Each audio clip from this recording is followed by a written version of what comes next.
Внучатая племянница героя Советского Союза Василия Шамшурина Светлана Копотева в Осетию прилетела специально ко дню открытия памятника своего дяди.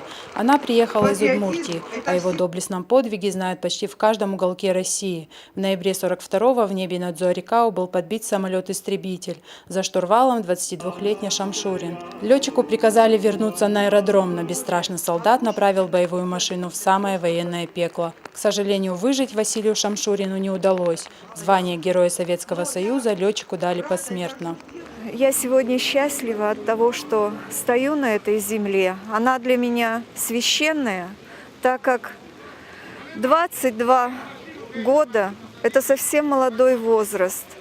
20 лет своей жизни Василий прожил на нашей Киясовской земле, его взрастила Удмуртская земля. Но более 70 лет он покоится здесь, на осетинской земле. Поэтому для меня она свята. И очень благодарна руководству Алагирского района за то, что они слово свое сдержали и с такими почестями относятся к нашему земляку. Сегодня в Алагире открыли еще один памятник нашему земляку, капитану-полярнику Юрию Кучиеву. Звание Героя СССР было присвоено за поход к Северному полюсу. В августе 1977 года атомный ледокол «Арктика» первым достиг этой точки.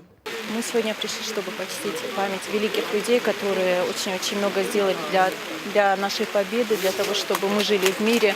Я хочу выразить огромную благодарность всем ветеранам, пожелать им здоровья, чтобы подольше они нас радовали своим, тем, что они с нами.